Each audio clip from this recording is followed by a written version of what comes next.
নমস্কার, আমাদের YouTube channel prime এডুকেশনের নতুন একটি ভিডিওতে আপনাকে স্বাগতম। আজ সাধারণ জ্ঞান বিষয়ক মাল্টিপল চয়েস কোশ্চেন পর্ব 8। যদি ভিডিওটি ভালো লাগে তাহলে লাইক, শেয়ার, কমেন্ট এবং সাবস্ক্রাইব করে আমাদের সঙ্গে থাকুন।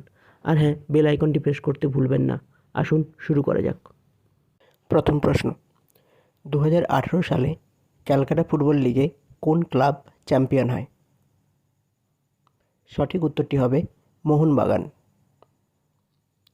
নিম্নলিখিত কোন খেলোয়াড়ের ডাকনাম পাহাড়ি বিছে? সঠিক উত্তরটি হবে বাইচুং ভুটিয়া।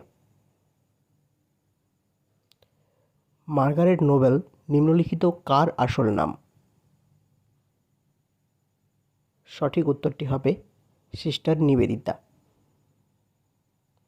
পরবর্তী প্রশ্ন, কোলাঘাট তাপবিদ্যুৎ কেন্দ্রটি পশ্চিমবঙ্গের কোন জেলায় অবস্থিত? সঠিক উত্তরটি হবে পূর্ব মেদিনীপুর।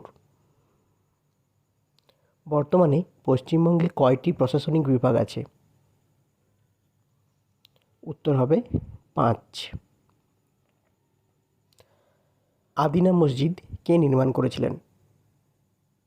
সঠিক উত্তরটি হবে সিকান্দার শাহ। সতীদাহ প্রথা কার আমলে নিষিদ্ধ হয়েছিল?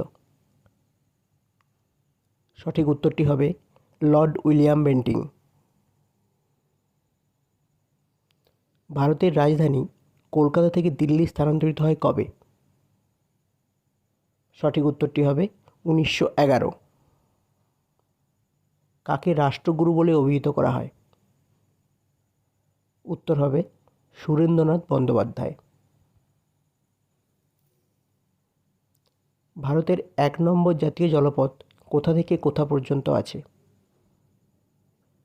উত্তর হবে এলাহাবাদ থেকে হলদিয়া জলপথ।